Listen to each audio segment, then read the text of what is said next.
बेटा को बचाए लेबो, कछु करो तुम लेकिन हमारे 5 बच्चा को बचाए लेबो। भगवान ने बोले तुम ऐसो करो, द्रौपदी को हमारे संगे पठे दे, द्रौपदी को हमारे संगे भेजो। द्रौपदी को भेज दियो। रात्रि के समय में दादा और भीष्म पितामह को चैन नींद पड़े। भीष्म पितामह सोच रहे कि युद्ध ही समाप्त हो जावे, तो दादा भीष्म पितामह ने प्रण किया कि सुबह 5 को मार दूंगा। कृष्ण ने कहा कुंती से ऐसो करो, जो पाए में जो चप्पल पहने वो सोता देवो और नंगे पैर जावो, आवाज न हो पावे। और दादा भीष्म पितामह के तुम पैर छुइयो जाए, वे तो नेत्र बंद करें, भजन में लगे डरे। सो दादा द्रौपदी गई रात्रि के समय में और भीष्म पितामह के पैर छुए, तो भीष्म पितामह बोले बिटिया तेरे स्वाग बनो रहे। भीष्म पितामह बोले बिटिया तेरे स्वाग बनो रहे। और द्रौपदी बिनई पैन लौटे आई। माधव बोले हाँ पैर छुए। भीष्म पितामह ने कछु कही, बोले हाँ जा कही कि बिटिया तेरे स्वाग बनो रहे। अब तुम जाओ, अब जाओ और तुम कहियो जाएगी कि तुमने तो प्रण किया था कि सुबह महाभारत के युद्ध में 5 को मार देंगे, और तुम ही जो कह रहे हो कि तेरे स्वाग बनो रहे। अब तुम जाएगे कहियो। द्रौपदी पहुंची, पैर छुए, बाबा बोले हाँ द्रौपदी, आवाज पहचान ली, बाबा के होश उड़ गए। बोले बाबा हमने तुम्हारे अब पैर छुए ना, तो तुमने कही कि बिटिया तेरे स्वाग बनो रहे, और तुम ही प्रण करे बैठे हो कि सुबह युद्ध में 5 पांडवन को मार दियो। जब तुम पांडवन को मार दियो बाबा, तो फिर हमारा स्वाग कैसे रहे। भीष्म पितामह के होश उड़ गए दादा। बोले बिटिया जब बता जो सलाहकार को है, सलाहकार को लेके जा। तो द्रौपदी कृष्ण को लेवाए के पहुंची। बोले जय सलाहकार। कृष्ण पहुंचे तो बाबा बोले कृष्ण तुमने सलाह दी जे द्रौपदी को। बोले बाबा हमने कछु नहीं दी। भीष्म पितामह बोले सुनो, द्रौपदी जब राजा द्रौपदी की बिटिया है, जब हवन कुंड में से निकली थी तो दादा चप्पल पहन के द्रौपदी निकली थी। हवन में से कुंड में से द्रौपदी चप्पल पहन के निकली थी। और वो चप्पल जब वो चलती थी तो वो चप्पल की झनकार थी, आवाज देती थी, पता चल जाता था कि द्रौपदी आई है। बाबा बोले सो हमें जब बताओ, जब निकली थी तो चप्पल पहन के निकली थी। आज दिन तक हमने बिना चप्पल को द्रौपदी को कबहू नहीं देखो, तो तुमने नंगे पान भेजो। सलाहकार कन्हैया तुम्हें तो सोई भगवान हंसन लगे। बोले जब बताओ तो द्रौपदी की चप्पल कहाँ से? कृष्ण बगल में दाबी। बोले बाबा जी है चप्पल।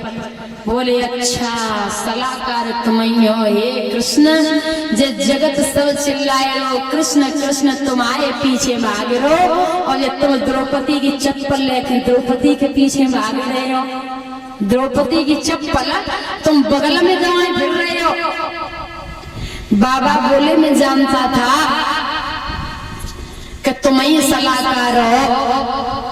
अब दादा वहां अर्जुन भी आए, मृत्यु का कारण पूछा। बाबा तुम कैसे मरोगे हमें सब बताओ। बोले हम ऐसे नहीं मरे, तेरे सिर पे राज्य को मुकुट देख ले भी। अर्जुन दौड़ के गए दुर्योधन के पास, और दुर्योधन से एक बात कही है कि जब मैं वनवास भोग रहा था, वनवास कर रहा था, तो उस समय मैंने आपकी रक्षा करी थी। तो तुमने एक वरदान देने के लिए कहा था कि मैं तुमको एक वरदान दूंगा। अब ऐसा करो थोड़ी देर के कार्य जो मुकुट है हमें दे दे। दुर्योधन बोले ले जाओ, अर्जुन को दे दियो दादा। रात्रि की समय है, रात्रि के समय में ये सब बातें हो रही। अर्जुन वो मुकुट लगाए के भीष्म पितामह के सामने पहुंचे और बोला बाबा तुम कह रहे थे कि हम तो राजा देखें सोई मृत्यु है जावे, अब तुम बताओ तुम्हारी मृत्यु कैसे हो गए? बोले ऐसे न हुए। जो भीष्म पितामह थे दादा, इन्हें इच्छा हाँ, इच्छा मृत्यु का वरदान था कि जब इनकी इच्छा होगी तब ये मरेंगे, और जब इनकी इच्छा नहीं है। ऐसे दो व्यक्ति थे, एक था जटायु और एक थे भीष्म पितामह। बोले ऐसे ना सिकंडी है जो सिकंडी वो हमारे सम्मुख होवे, ऐसे ना हमें इच्छा मृत्यु को वरदान प्राप्त है। अर्जुन समझ गए हैं कि बाबा कब मरेंगे, जब इनकी इच्छा होगी तब मरेंगे।